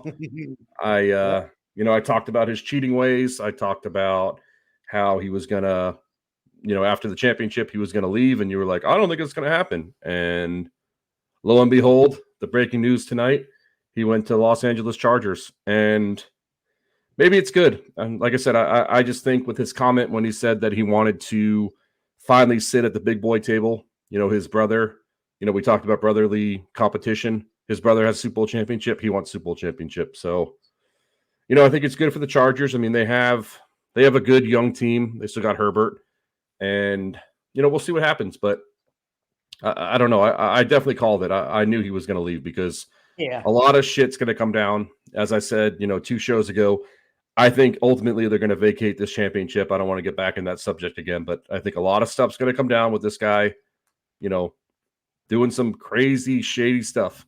But, that's here nor there. I'm sure you have your thoughts, but that's here nor there. Well, yeah, you're right. Like, we don't know what's going to happen.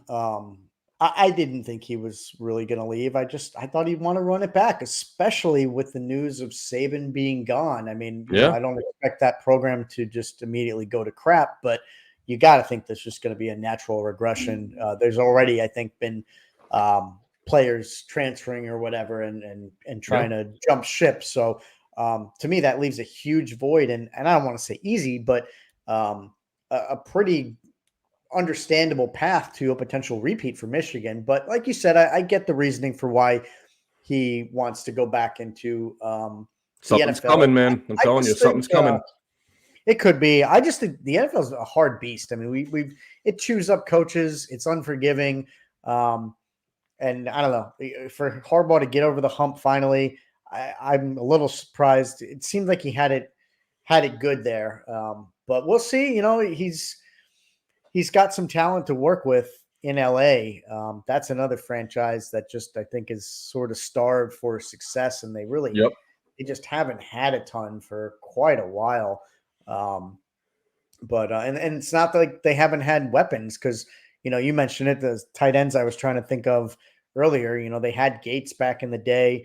You know, they had when LaDainian Tomlinson. I mean, you're talking about two guys who were arguably some of the best ever at their positions. So they've had talent, and they've just not had a whole lot of success. So see if Harbaugh is that missing link and the key to get it done. So they're probably bunch of other stuff. Bunch of other you know, the coaching carousel is in full effect right now. Still remains to be seen what the hood man Belichick does. If he ends up somewhere. I think you were looking at the list of the vacancies. It's still Atlanta that has one. Carolina. I think it's Carolina. Yep. Is it Washington? Yep, the Redskins have it. I'm not going to change it to the Commanders, so the Redskins have it, and the Seahawks have it.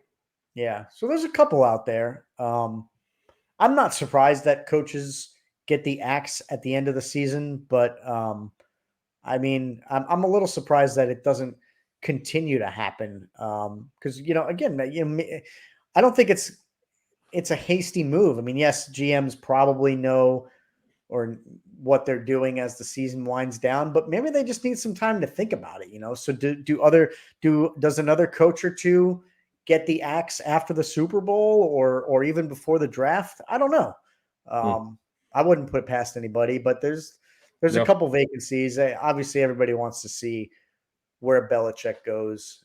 If he goes anywhere, I kind of think he lands somewhere. I think he wants that record, you know, the all-time wins record. Oh yeah, passing Shula. I just don't know what makes the most sense. I do think the Chargers made the most sense for Harbaugh. You know, me too. He's still, you know, relatively young. I think he could do something with the talent out there. There's a lot of questions around Belichick about, is he a little too old? You know, was so much of his success actually because of Brady?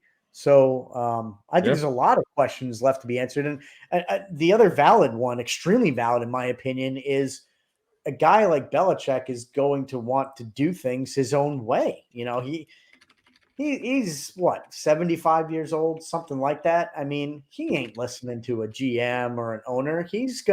That's the reason why he did both roles in New England. He was coach and GM. He was running things the way he wanted to run them. And at his age, he ain't changing. He's going to do things the way he wants to do things. So he's going to have to find the situation that allows him to operate with a certain level of autonomy. So I don't know. It's going to make it kind of hard to find that, but maybe he does land somewhere. We'll see. So I have, I don't know if you want to make this interesting. You know, I like to make things interesting. I like to make some predictions. I don't know if you want to write this down and make this have a lot of fun, but I have some predictions for the last 4 openings. So in Carolina, they're going to go with Bobby Slowick. He's the offensive coordinator for the Houston Texans. Bobby Slowick. The reason why I think about that is because he just did what he did with CJ Stroud, and the Panthers need him to do what they did with Bryce Young. So a good young quarterback. I think that the Commanders are going to promote Eric Bieniemy from he was from the Charger or from the offensive coordinator from the Chiefs. So I think that's going to happen. I think that friend of the show, Jeff Creason, he called us out 3 weeks ago. Belichick's going to go to Atlanta, the Falcons. Yep.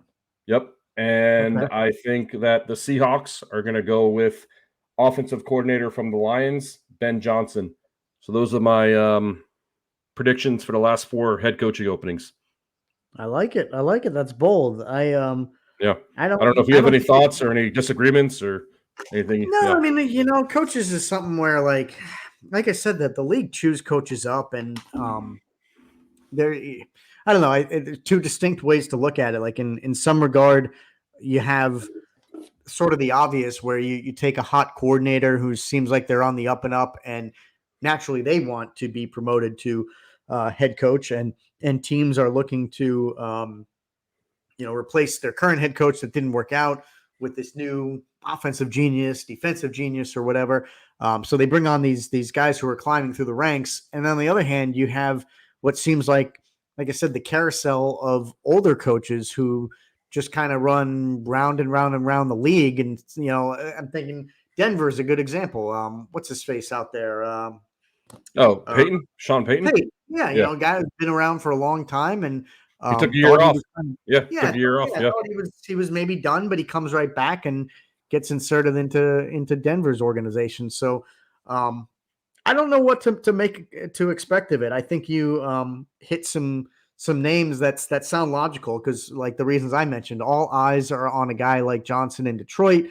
The enemy's been talked about for a number of years, so maybe those guys finally get their shot. I could see that working out. The Falcons situation with Belichick, I don't know that I see it, just because of what they have talent wise. I think the quarterback position is still up in the air. There's rumors that they bring Cousins around. That's what I've heard. That Cousins goes with Belichick. And I could see something like that, because if I'm Belichick, I want to either bring in my guy, draft a guy, but I would prefer to go into a situation where they have some things established. There's not as many questions, and then he could be that missing piece to get him over a hump. But if he's got this much work to do in bringing in a fresh quarterback, drafting somebody, I mean, Bijan Robinson looks good, but I think there's a lot of pieces to be filled in that puzzle in Atlanta. And that just, if it was me and Belichick at this stage in my career, I wouldn't want to go into a situation where there's that many unknowns. I would want to go into something that's a little more stable. And obviously it's sort of catch-22, because, teams that are stable generally aren't looking to fire their coaches. But I wouldn't want to go into something like Atlanta. It's just too many wild cards for me. You think that they could, for what Belichick's after, how many wins does he need? I think he needs 15 or 20, something like that. Yeah. If he doesn't have success his first year, what if they have a 4 or 5 win season next year? Assuming, again, obviously he goes to the Falcons. What's the reasonable expectation his first year? 5, 6 wins, 7 wins at most. I wouldn't really put it over that. So he's going to have to coach, a good 3, 4 years to try to get the record if he goes at that kind of a rate. But I don't know. That's just me. I just like to do bold predictions. So, there we go. No, I love it. There we go. Yeah. I love it. Yeah. Before we get into the picks of the week, I know we're coming up against the wire, but I wanted to mention we're going to have a new segment, after football ends. We're going to start talking about some new sports, but there was a very interesting stat that I saw this weekend. So there was a sophomore from Alabama named Nick Dunlap in the PGA Tour. He's the first amateur to win on the PGA Tour since Phil Mickelson in 1991. So I thought that was really, really cool. Very cool stuff. It was the American Express on Sunday. So I didn't catch it. What's his name? Nick Dunlap. He's an Alabama sophomore. And like I said, the first amateur to win on the PGA Tour since Phil Mickelson in 1991. Nice. Yeah, we're definitely going to get heavy into the PGA. The tour, especially as much golf as you and I been playing a little bit lately. So, awesome. So I thought that was kind of cool for some foreshadowing for some new segments that we're going to hit, when football's over, and, we'll hit some UFC, we'll hit some more basketball, new NHL. And, come May, I'm going to hit you with a little bit of horse racing. We'll spend 5-10 minutes to gloss over it. I ain't worried about it. I ain't worried about it. I love horse racing. I love horse racing. I'm going to mix that into the equation too. I love horse racing, so I'm not scared. I love it. Yeah. Good stuff. So you're right. I didn't do a good enough job, I think, today holding us to a schedule, but it is what it is. Hopefully good content, people enjoying it. So let's make sure we get to our picks.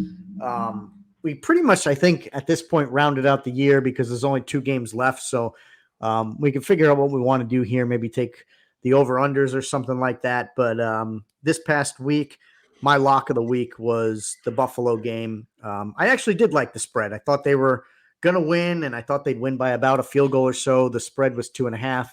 Obviously, they lost, so I take the L on that one.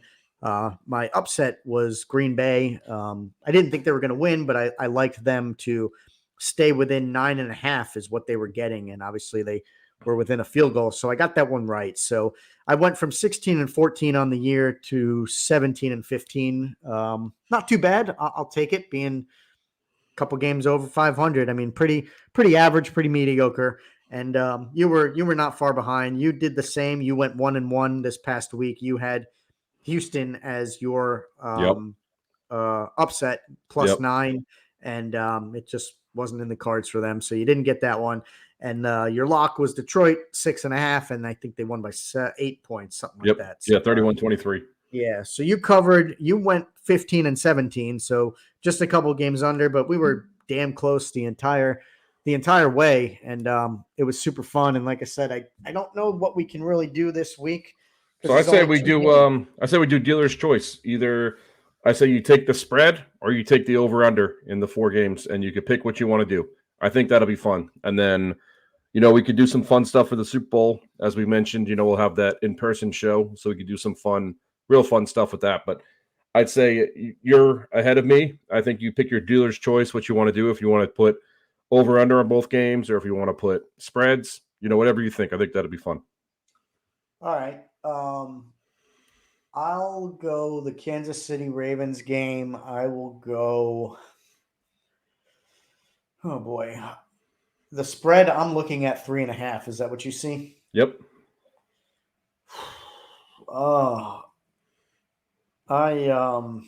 This is tough because especially the half point. And over under 44.5? Yep. Okay. I could see the Chiefs keeping it within a field goal. Or, I also could even see them winning. So I'm half tempted to take the points as an upset there. But 44 is pretty low. And I know the Ravens defense is amazing. But if the Chiefs are going to win, they're going to have to put up points. And I have no doubt the Ravens will put up points. I could see that game being 28-21. I could see it being 24-21, which would be 25 points. But give me the over in that game. I'm going to go over 44.5. Over 44.5. Yeah. That works. As your lock or up, or I guess, I don't know how you want it. Well, just whatever you want to call it. So my lock, I could choose between that or the Lions and 49ers. You already know what my upset's going to be. I'm sure you already know. I have an idea. Well, I like San Fran to win, but I don't love the 7. I guess I'll go Baltimore. I wish it was 3 and not 3.5. The odds makers know what they're doing there. Yep.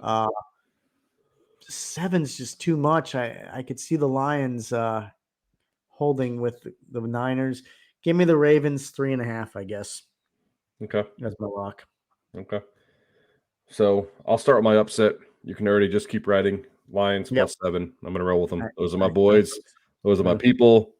That's my dude, Dan Campbell, head coach Dan. Like I said, last show, if I was a head coach, I'd be Dan Campbell, just with the tenacity, just how he rolls. Yeah. And, I really want to take this one. So what would we say if we want to take the Chiefs? If I want to take the Chiefs, that would not be a lock, but I think the Chiefs are going to win. So if you think they're going to win, well, you already took. I did, but I want to go with the Chiefs. I think the Chiefs are going to play and they're going to win. Okay. So how do you want to handle that one? But see, that was if we were doing them for the it's funky. I know it's funky. The upset and the locks. I'll give you the points if you think they're going to. I'll let you take the points. Okay. Both times. Just give me 3 then. I'll take a half point off. Okay. I just think they're going to win. I really do. I think, not to beat a dead horse, but experience, man. I'm telling you, they're coming to play. no interest in the over, I'm assuming. I got 51 for that game. I got 50.5, but same difference. Yeah. Okay. I think it goes over. I think that's going to be a high scoring game as well. But I just really, I'm riding the Chiefs high. They've kind of been a focal point of our episodes, 18 weeks in. We've talked about them a lot. I just think they're, rolling on all cylinders. And I think Chiefs Lions Super Bowl, and then we'll do our Super Bowl predictions. But, I think it's just going to be a lot of fun on Sunday, a lot of fun for football. It is. We talked about this, and I don't know, maybe it's kind of cheesy or something, but it's 1-3 and 1-3 in both conferences.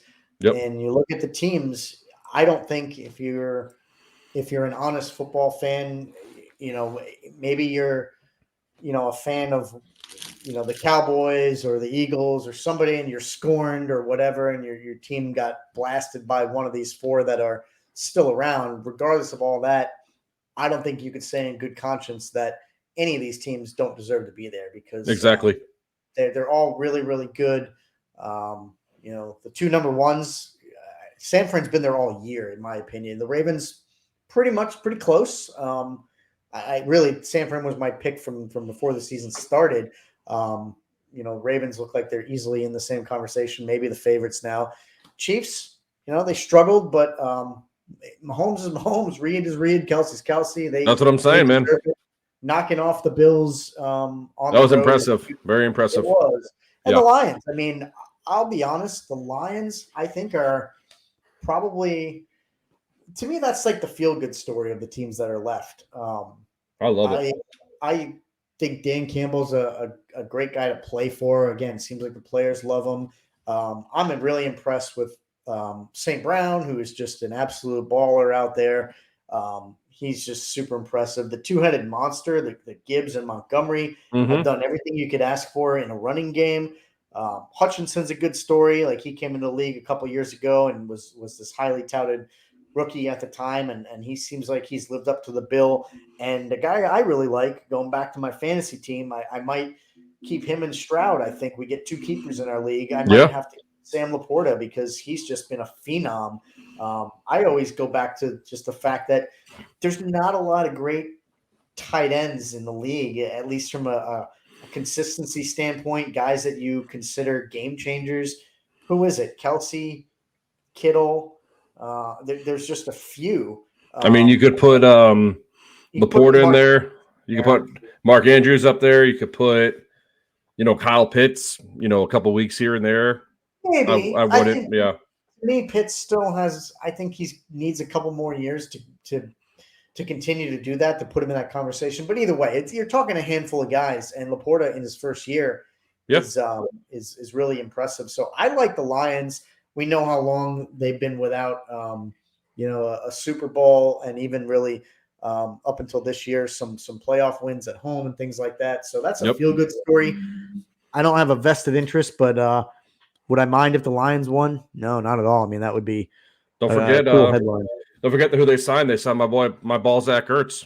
They signed him as a funny name. That's a smart move. To me, I did see that come through the wire. I saw the headline, and I guess obviously the trading period is long since expired, but for some reason I thought that rosters were somewhat locked. But I guess it was kind of funky. They said they put them to the practice squad, and then they elevated them right away. So I think somebody got hurt. One of their backups got hurt, so they're able to kind of like per se put him on the playoff roster. But who knows? I mean, he was cut, I want to say 5 or 6 weeks ago. So who knows how sharp probably. But still, Zach Ertz is Zach Ertz. I mean, he was 5 years ago. He was in that top echelon, as you just mentioned. Yeah, it's a savvy move, I think, by their front office to pick that guy up. Same thing like Fournette. He got released. Yeah, he got released last week before the game. Okay. Yeah. Not to mention he's got a great name. My ball Zach Ertz. I mean, come on now. Yep. Exactly. So cool beans, man. We got our picks in. We delivered a lot of content. Some awesome football coming this weekend. 2 games on Championship Sunday. So make sure you tune in for those. In case you missed the programming notes at the beginning of the show, Dan and I are going to take next week off, some scheduling conflicts. And Well, then I got to work my day job, unfortunately. yeah, that's right. That's right. Yep. And then the following week, we're gonna shift the schedule again a little bit. Instead of being on our normal time slot on Tuesday, make sure you catch us on Friday. We'll be doing a live show together for the first time, and hopefully have some surprises for you. So Yeah. Appreciate everybody tuning in to us. Another successful edition of the Overtime Sports Show. Dan, what do you got? Any parting words for the people? That's it, man. Just be ready to rock and roll in a couple weeks and enjoy this football and be ready to rock. And, got some good stuff coming. Good Awesome. stuff. Good stuff. Give us a shout out on all the socials. Appreciate you guys listening, and see you in a couple weeks. Peace Peace. out. Everybody come see the greatest show. Gather up all juggalos and roll. Come on. Everybody come see the greatest show. Gather up all juggalos and roll. Come on. Everybody come see the greatest show. Gather up all juggalos and roll. Come on. Everybody come see the greatest show. Come on. Everybody come, everybody come, everybody. Everybody come see